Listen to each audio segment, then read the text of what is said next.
morning, everybody. Welcome to the Training Learning Development Community. Thanks for joining us. Happy Friday to all of you. We've got a member showcase, a very special member showcase ahead of us here today with Jonathan Rock, aka JRock, who many of you that are in the audience know of. And so we've got about 30 minutes. It looks like currently there are 12 questions that we have for Jonathan to go over. And really all we're going to be doing is asking Jonathan about his background as an instructional designer, maybe some of the tools he uses. We'll probably be all over the place with this one, but yeah, thanks for joining us, and thanks for being here, JRock. Yeah, good to be here, and thanks, Kim. I see you're appreciating my Halloween decor. Yeah, the bat skeleton makes more sense than some of the other ones. I got this guy. Ooh. That's a spider skeleton, which, if you think about it, spiders already have their skeleton on the outside, so I'm not sure what that's all about, but anyway. Love it. All right, here we go. So, JRock, your instructional design journey. Let's talk about where that all started. Can you give us the lowdown? When did that begin? How did you figure out that there was such a thing as L&D? All right, so it's kind of like a story of Jonah and the whale. I don't know if you guys have ever read the Bible or not, but there's like this guy who's been told he should do something and he tries to get away from it, and then God, like, not so subtly gets him back into it. I went to college. I got a secondary education English degree. I was going to be a high school English teacher, and then got to my internship and hated it. So I went into the corporate world, and I was working records management. And kind of got nudged back into this whole training role. Like, it started, there was one meeting where my boss, all the managers, when they did meetings, they had to open with safety, and so they took a turn. Each person had to do the safety presentation one week. Well, my boss got sick. He was like, "Can you do safety presentation for me?" So I got up, I told a little story, and then kind of explaining why it's important, and then I delivered the slide. And when he got back, he was like, "Man, everybody loved that. You're like, you're setting the bar for other people besides managers to be able to do this." Which at the time I realized why he was so happy, because it meant he didn't have to do it again. But like, so that was like the first hint. And then they did like a power lift, like a ergonomic, how to pick things up without hurting your back training. And they brought in a guy from Iowa, and he trained the trainers. And then we were supposed to train our units, and he left, and all the trainers were like, "Well, let's do a session just for each other first so we get comfortable and roll it out." And I was like, "I don't need that. Give me the materials. I'll go." And I trained my whole unit. Well, none of the other trainers did theirs. And they had to bring him back to train certain units because they just didn't do it. So those were kind of like two little signposts along the way. Like, maybe this is what you're supposed to be doing. Maybe you are a teacher. Maybe you are a trainer.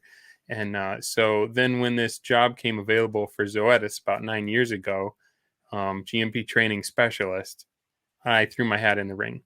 And I don't know why they picked me, Luis. I was going up against a guy who had 10 years of experience doing it for the company that I was at before.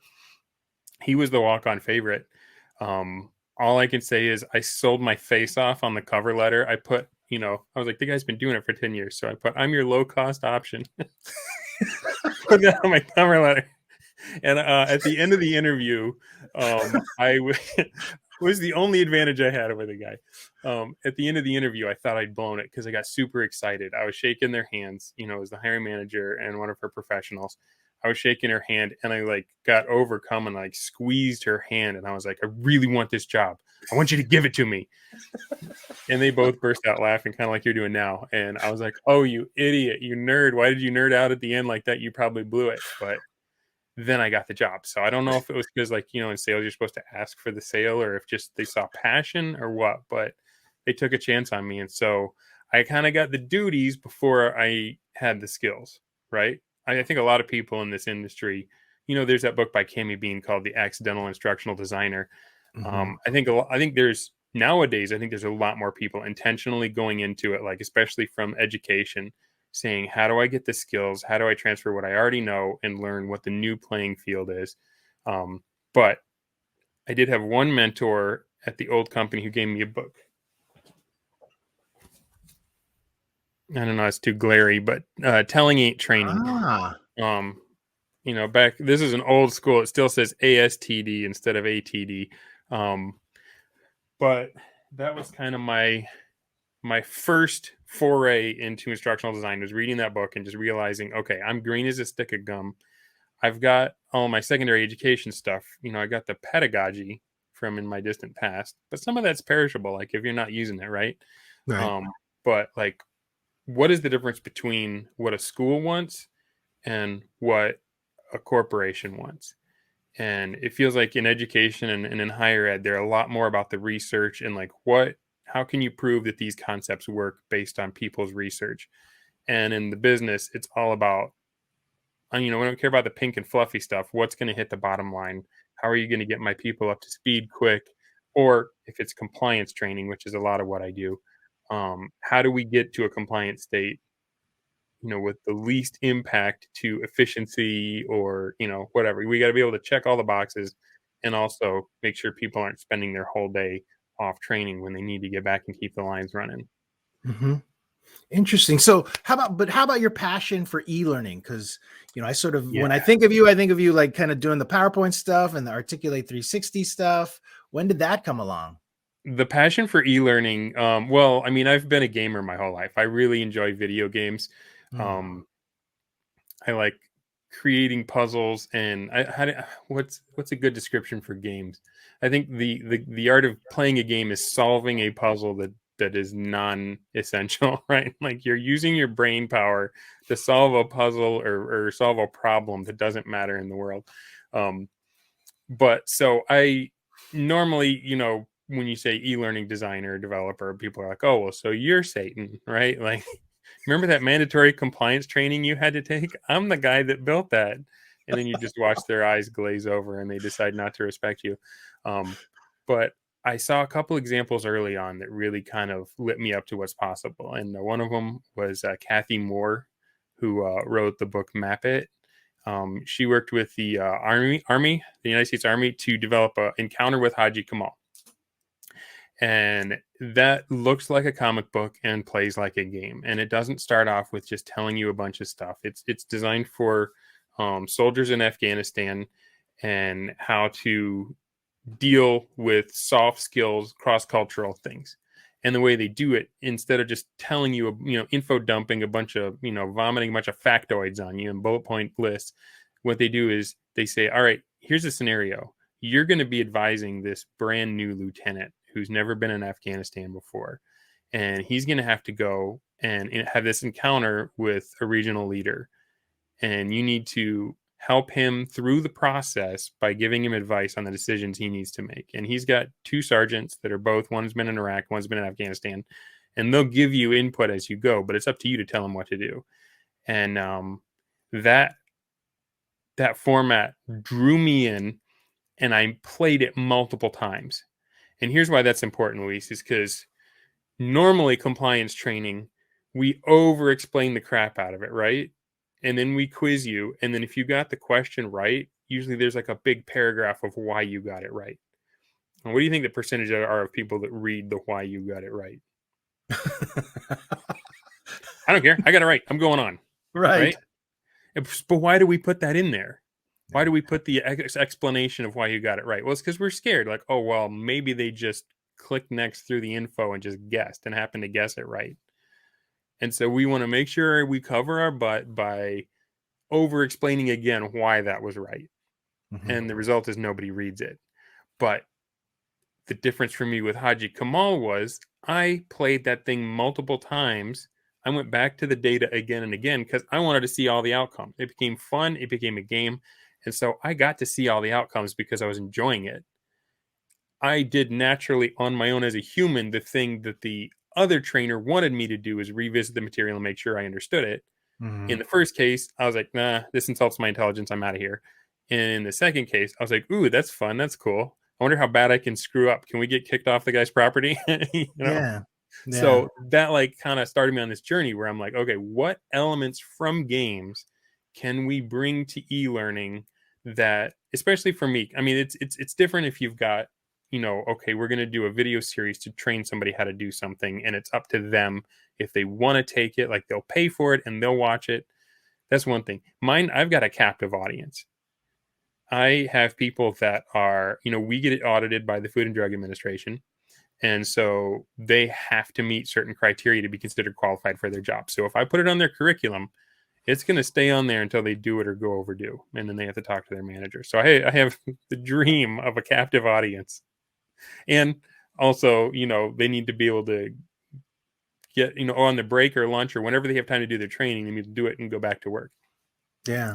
So I'm like, from a corporate perspective, that's fine for compliance training. As long as you can check the box. Yeah, we covered our butts. We showed them every slide.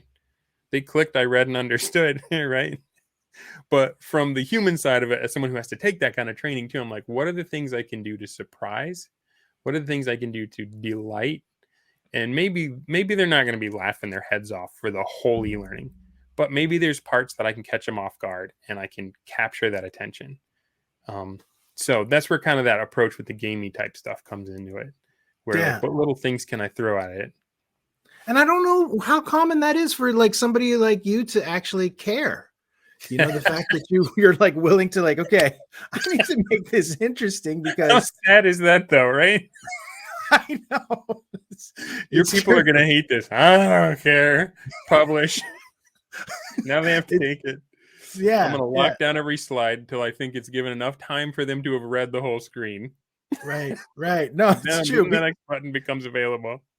Yeah. No, I think it's wonderful just the fact that you're willing, that you're thinking about these people are captive. I've got them and I want to make this a great experience because I think that more often than not, that's not really at the top of that's not the top priority for a lot of people that build this stuff. So it's great to hear that. Now, for some reason, do you have a theater background or something? I don't know if we talked about that before, but maybe. I was just kind of curious about that. Like as a hobby, in high school, I was in marching band, and then I went up for drum major. And because I was a trumpet, I got beat by a clarinet because they only had a few of us and they had a million of the clarinets. And so I couldn't be drum major. And I was bummed about it. And I was like, fine. And so I went into theater and I got the crazy parts. I never got like the lead. I got like the crazy. I was almost like the Kramer character, right? I would come on stage, do something ridiculous, steal the spotlight for just a second, make people laugh, and then get back off stage and let the real actors do their thing. And so I never pursued it. But in college, I did do some student theater, and I tried my hand at stand-up comedy, which is absolutely terrifying, which is what makes it the best. But yeah, that was, I think, freshman and sophomore year theater was my thing, and then I kind of drifted away from it and found other hobbies and stuff. So, but yeah, I do have a little of that in the background. Yeah, well, I mean, I think it kind of speaks to how effective you are at what you do. I think that people that do sort of have that in their background. In fact, I was just talking about this yesterday in another showcase, that having a little bit of that theater in there really does kind of help to be a trainer. And and I kind of get that a little bit from you. So I'm glad that we at least had a conversation about it. So typical day in the life of Jonathan Rock. Can you give us a little bit of that? Your work life? Yes. Yeah. Okay. Work life. So lately it's been, we get audited and we audit ourselves on our quality program, and we try and see where we're doing okay and where we're falling down, or where we could not falling down, but where we could make things better. And so I'm in charge of the whole training, compliance program. So I have to make sure that I'm an LMS administrator. I have to make sure that all of our curricula, which is, if you're not familiar with that word, it's like think of it as a bucket of items.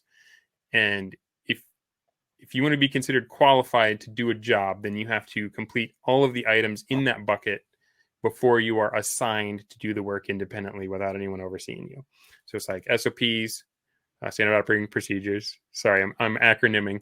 On the job training, which has like 3 phases where you, as you're training somebody, you demonstrate for them what you want them to do. Then there's a section where they get to practice with your help. And then there's a section where you back off and say, all right, show me you can do this on your own without any help. And then once they prove that, then you sign them off as like, this guy can work all by himself on it. And so you sign off on the different ones. So those are like the document parts. Then there's video and e-learning, which is something I like because it's asynchronous.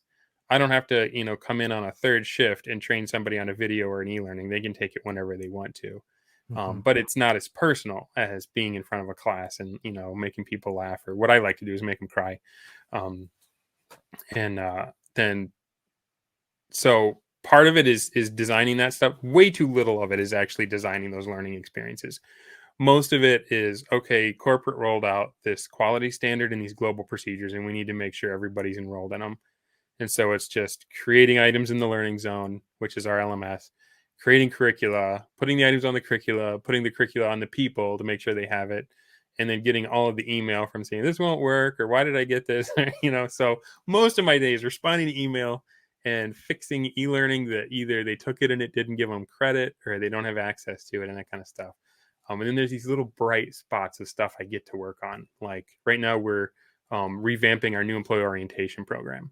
Mm. And that's another one that I'm passionate about because I feel like we spend all this time and energy and money trying to recruit people, like especially nowadays. We want to get the best folk in our company, and we stop recruiting them just because they walked in the door. And so I see the new employee orientation or induction for our friends across the pond. I see you, Joe. Um, I see that as a continuation of the recruiting process because studies show we have a 6-week period where somebody hires on, and it takes them 6 weeks to decide, is this my new home or is this a stepping stone? Mm. If you bungle that original onboarding and if you do not have a good new employee orientation that helps them see the vision of not only is the company going to be successful, but like, am I going to be a success here? Is this a place I can grow with the company? If you don't spend the time on that, you can lose them. Mhm. Mhm. They can like, I'm just going to be here for until I get a better opportunity. But if you show them like, here's what our so I was very specific about putting a cultural piece into our new employee orientation. I have people that work at the company, one of them who's been here since the beginning and another one who's a recent addition, and I have them tell them about what the culture is like here. How do we choose to treat each other? How do we make sure we're not having a caustic environment? Is this a place where leadership listens and wants to hear you?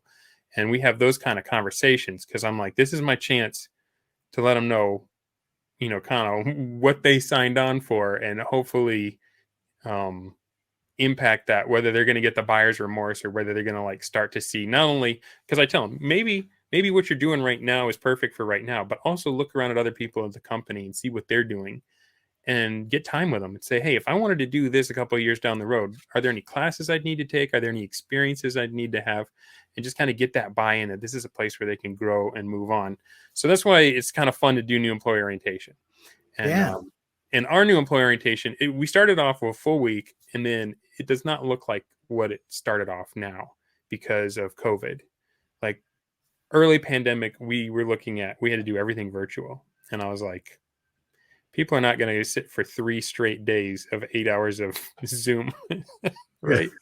So we pivoted and we made it, different. And then like when the mask thing came on, then okay, now we can have them in the room as long as we're socially distanced. And so there's been a bunch of compromises and stuff. And I wanted to really take it back to um, we're looking at all this stuff from the point of view of the business and what works for them and for the managers and when can I have my people.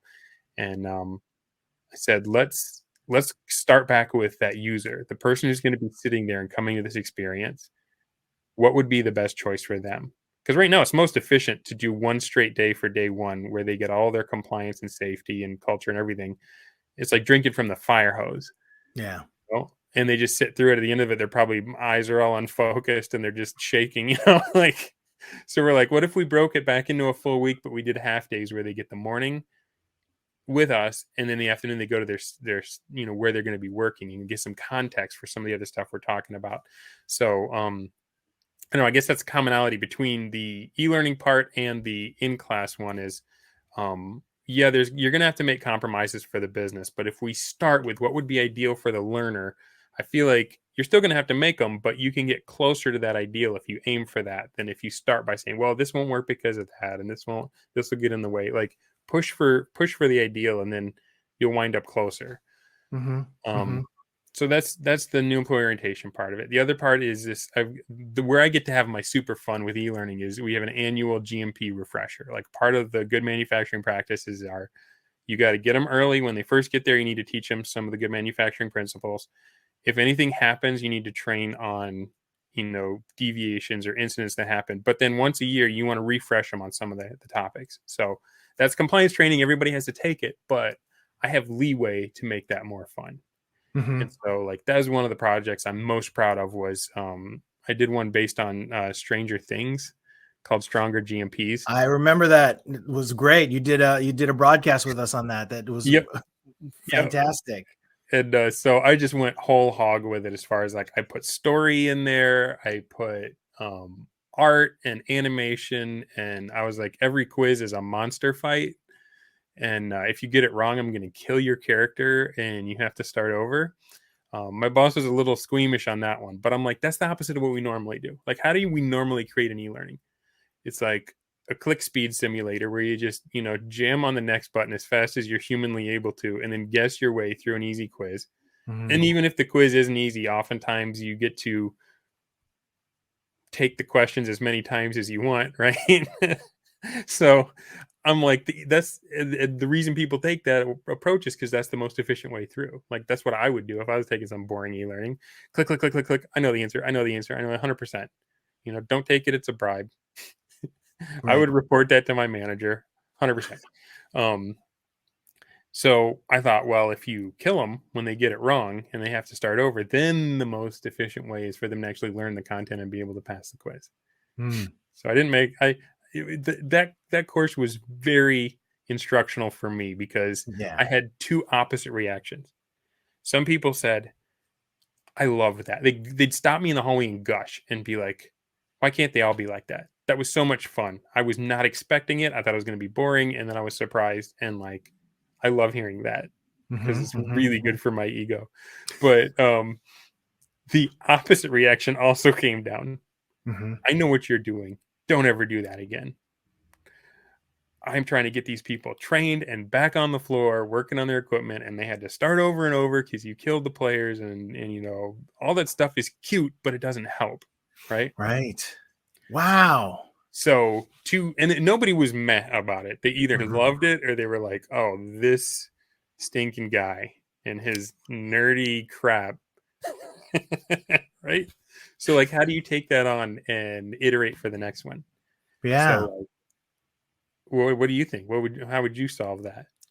Well, that's a tough one. I mean, I have actually no clue how I would solve that one, but I'm wondering, is that training program still in play? Is it still active now, or yes, you had to they pull still it? all have to take it. Yeah. I've got the power.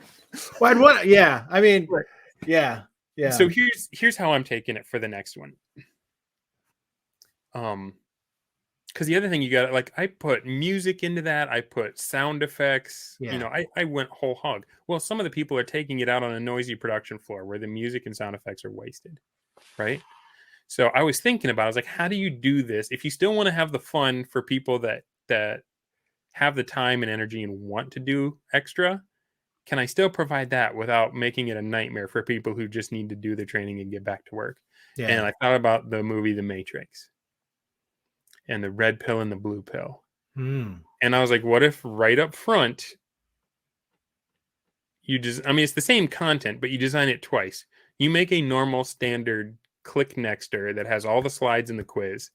And then you have the other one that has the same material, but is presented in the more fun way. And you give them the option up front. Like you have a guy walk on screen and like on behalf of the audience, they're like, oh no, is this another one of those JRock trainings? I don't have time for this BS. And then give them two options, they can take the blue pill and say, I just want to take a normal training and lead them down that way. And they'll get click, click, click, click, quiz, quiz, quiz. They're good. Yeah. And then if they take the red pill, they get to see how deep the rabbit hole goes. And is that what you have going now? That I'm working on that. Yeah. Yeah. So I'm like, I'm gonna make the boring one first, so I have all the content. And then, do you want to see what I'm kind of doing for the next one, like the gaming wise stuff? Do we have time for that? Yeah. Really quick. Looks like we've got some yeses in the chat there. Okay. Let me There we see if I can go. share my screen. Um, What a treat. What a Friday treat. all right. So yeah, you guys are getting like a peek behind the curtain. This is not finished by any means. This is I'm still, coming up with this. But I found this website that had these little print and play individual games for one player, and I found this one called Escape of the Dead. It's a mini game. And so basically you just need 4 6-sided dice, and you print off these markers and cut them out. And um, it starts off where zombies get spawned in, and you're at a camp and you've got a broken down truck, and you got to try and fix the truck and escape is how you win. But there's barricades, and when the zombies come out of the woods, they're going to start smashing on the barricades, right? So you needed to figure out, how are you going to allocate your dice. You got 4 6-sided dice. You can put, all of them or any number of them on fixing the fences. So when the zombies start smashing the fences, you can fix them back up to keep them at bay. Because if the zombies break through the fences, then you're lunch. They come get you and you lose. You can also spend some of the dice on shooting. You go out on the lawn and you can shoot the zombies. And so if there's less zombies, then your barricades will last longer. And then of course you always want to spend some on trying to fix the truck, because that's the win state. So you get a 5 or a 6, you get to fix 10% of the truck. If you're building barricades, it's 50-50. Well, actually 3 or better. So 2/3 chance that you'll fix a barricade if you spend your resources there. Or if you shoot the zombies, it's the same 2/3 chance you'll kill a zombie. But the problem is, the more of your car that gets fixed, once you get to 40% fixed, now you're spawning 2 zombies each turn, and then 3 zombies in 70-80, and then 90 and 100, 4 zombies. So the game ramps up in difficulty. So I thought, how can I blend those elements into a learning experience? Because I mean, Mhm. that's the problem. I have a passion for bringing the fun, cool game stuff to the e-learning, but the affordances of a game don't always line up with what you're trying to do training wise. So it's not like I can just make Mario and put a quiz at the end. You know what I mean? Like, it has Yeah. to. So to build it, I went to Kenny, and they've got these asset packs you can either buy, or some of them are free. I've got my main game, and then this is kind of a screen of what I built for the here's the camp, here's the barricade, here's the truck you got to work on. And then I found some zombie sprites on one of the websites that has free game elements, right? Mhm. So here I'll close that down. Here's my storyline file. I've got a layer that lets me allocate resources. I've got all my little animations, and obviously it's not working yet. I'm still building the sucker. I But love it. oh, you do? Okay, good. Yeah. I never know if I'm like just way off out on a limb with this stuff, or if it actually makes has a good application. But so here's my little animated zombies coming in to attack. And when they get to the barricade, they have, like, I haven't put it in there, but they'll have animations where they're smacking the barricade. And then here's your dice are actually characters, right? So here she is. I'm going to put her on fixing the fence. I'm going to put him on fixing the car, you know, or you can also put them on, shooting zombies. And so the thing with compliance training, it's a refresher. It's not bringing them new knowledge. So I wanted to give them a chance to either like opt out, like take an upfront quiz and just prove that they don't need to take it, or go through the material if they need the refresher or whatever. So I was figuring, they can either, take the blue pill and just do a normal click nexter, or they can try Mhm. the game. And I was thinking two modes for the game. Number one, they jump straight into the game, and then they allocate their resources, but before they can roll the dice, they have to answer a quiz question about some of the topics, like pest management. How do we protect our product from insects and other kinds of contaminants? And If they get it right, then it rolls the dice. Either it's a success or a fail. Or they can say, I'm going to do a quick refresher on this topic, and I'll give them maybe an upgraded character. Like maybe if they start it from from fresh, they're rolling D4s instead of D6s, so it's a little harder. But if they go through the material, then they get a D6 character who has better chances, and they can get through it quicker. But it kind of takes the fun of strategy and resource allocation and just kind of puts that layer of compliance information into it to where it could be something that would be replayable for fun on its own, but as you're playing it, you're getting reinforced on all the concepts we want to refresh on. So that's kind of where my head's at. um, I Again, I'm love it. still kind of developing it as I go. Yeah. There's like that's some great research too, right? Like depending upon who took the red pill and the blue pill, how effective the training is, and sort of like what the results were. I mean, the engagement obviously is going to be Yeah, weighted far heavier on one than the other. So that is really, really interesting. Thank you for sharing that. for sure. And like if you start putting stuff like, XAPI into it, you could Hmm. even start getting some stats on like how many people take the blue pill, how many people just try for the game, and how many people like say, yeah, I'm willing to sit through some of this material because it gives me a power up in the game. Like Yeah. you're adding motivation to do the stuff that might not have been there if the game weren't there. Yeah. That's powerful stuff.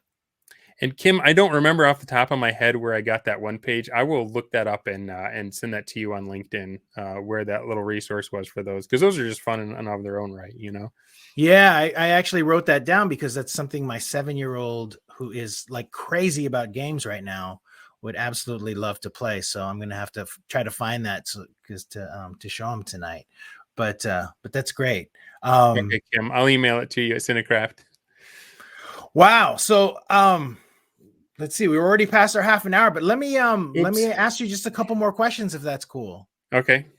Okay, let's see here. If you can go back 10 years, tell yourself, like, okay, you're starting out in this career, this is something you need to know. Like, is there any advice you give yourself 10 years for your, yeah. you I know got what I mean? loads of advice. First of Right. all, and this isn't something where it's like I screwed it up and that's how I learned the hard way, but it's something I figured out pretty quickly. But one of the best things is make sure, in as far as it's possible for you, if you're in a corporate setting, have a good relationship with your boss. Um, I've gone through a couple times where my boss switched out, and so you got a new boss coming in, and typically what a lot of people will do in that case is they'll sit back and fold their arms and be like, how's this new person going to screw it up? Is it going to be as good as what we had? And they're kind of they can be a really cold reception to the new boss coming in. Like they feel a need to prove themselves even more than other people, getting um, having a new role. And so I say, why not do the opposite? Why not roll out the red carpet? Let them know that, because I mean, a lot of people they'll want to be resistant to change because they're like, oh, this new guy's going to do something new. Um, Mhm. Say, what are your biggest headaches coming into this? Is there anything I can make go away for you, make it easier? Establish that trust, because in many ways, your boss is your gatekeeper for your future. Like even if you leave the company and go somewhere else, um, guess who your new boss is probably going to call to ask about you, right? So, all that to say, and I'm not saying you need to change who you are or brown nose or kiss up or anything like that. I'm just saying, it's not just up to leadership or management to make sure how good your life goes. So, in as far as you are capable, have a good relationship with your manager. Um, Another piece of advice I give myself is you don't have to be everything. It helps to know people who are something. But like I feel like for people starting off in this industry, we can get really overwhelmed with all the stuff we feel like we need to know. You've got all the instructional design principles. Am I going to learn Captivate or Storyline or Domino or what? And then you see all these people on LinkedIn doing really cool stuff like AR and VR and stuff that you'll probably never need in your current role. Um, so just focus on like it's okay to be where you are. If all you can do is the bog standard. They have asked for it and be an order taker and create an e-learning that's click next and everything that they want. That's okay. Maybe just change one little thing and make it better. Like if it's all linear and there's like chunks of it, maybe put in one screen where the user gets to decide what order they take it in. And that's all you did, but you made it that much better because you made it something that they had more control over. It's not okay to stay where you are. You want to be getting better, but I feel like a lot of times when we're starting off, we can get really intimidated with don't do clicky clicky bling bling. I mean, I don't know what those kind of people would say about what I just showed you guys because that's like I Oops. I wallow in the clicky bling bling. I'm like a pig in the mud with that stuff, right? Because you are your first audience and you need to do the stuff that's going to make it exciting and fun for you to keep growing in it. Yeah. If you just sit a kid down at the table and say, all right, we're going to go over the rules of etiquette of eating a meal, and here's all your forks and the napkin in your lap, and there's no food there, that sounds like a dull experience. But like if you give them a banquet and say, all right, now here's where we use this fork and stuff, and they get to enjoy it as they're going, I feel like that's a better approach. Yeah. Yeah. Wow. Okay, JRock, last question. If you weren't in learning and development, what kind of what do you think where would your career be? I would be a penniless novelist. I'd be writing science fiction novels that aren't very good and not getting recognized for it. Oh man, that is awesome. I mean, Cute, English yeah. lit degree here too. So at one point I was going to try to be a teacher, but mostly I was focused on just trying to please my parents and lead them off the trail that I actually wanted to be a rock and roll star Oh yeah, man. and play the rock music. All Well, let's right. see if there's any other questions. Oh no, I was afraid of that. Who do you think you are, and what gives you the right? All right, we'll let you answer that one. What are you going to do when they all find out what a phony you are? Looks like my subconscious has been running rampant in the ask a question. Is it okay if we skip over those? That's too open. I'll let you I'll let you skip over those and we're out of time anyway, but hey, JRock, thank you so much for doing this. I always love being able to talk to you. It's always just such an incredibly rewarding experience. I feel like you're somebody that should be interviewed more like on Conan or something than here on little old TLTC. But thanks for sharing with us. Excited about that product. I wish that I mean your project. I wish that I could take that compliance training at some point. So All right. Well, here's a tip: when you're making stuff like that, do it in tandem. Do one for your company and one for yourself, because what you always hear people saying, well, I know I need to build a portfolio, but all the stuff I've built is proprietary. Yeah. So just do a little extra work and make one for yourself that's not related at all, and that way you'll have the examples and stuff. But the other thing, I'd be remiss, I know we're way over, but I would be remiss if I didn't say, Luis, like the reason I'm a member here, and what are the things you would tell yourself going back? TLDC has been so seminal for getting me to where I am. I started off, I was the only one doing what I was doing at my workplace. I was looking for mentors and like awesome people like you and Karen North and Jack Hutchinson, like people that make awesome things and share wisdom for free, just rock. And I have grown so much from this and from the people that I've met here and the way they've built into my life and that kind of stuff. So, it was a no-brainer to become a member. I would encourage all of you to. This is one of the best, most awesome. Like when I was starting off, there was this, and then there was like other webinars that you would go to, and it was just like setting you up for a sales call where an LMS was going to call you and try to get you to buy it. And like this was like, I'm getting pure gold. Like I'm seeing doors unlocked that I've been trying to pick the locks to for free, and nobody's selling me anything. And so yeah, this place has been amazing for my personal growth, and I really appreciate what you've done, Luis. Thanks. I never know how to take the compliments, but it's just I don't know. Well, if you ever get a compliment, like here's how you take it. You say, "Yeah, but I can't really make a souffle." So And with that, we'll wrap it up. Thanks everybody. Thanks for joining us today. Have a great weekend, everyone. And we've got a couple broadcasts next week. No showcases next week. We've got a couple topic-oriented ones with I think Rubina, and I think it's Bruce Chen from Coachasoft. So hopefully we'll see you next week. And thanks again, JRock. We'll see everybody next time. Anytime. Have a Bye, good one, guys. everybody.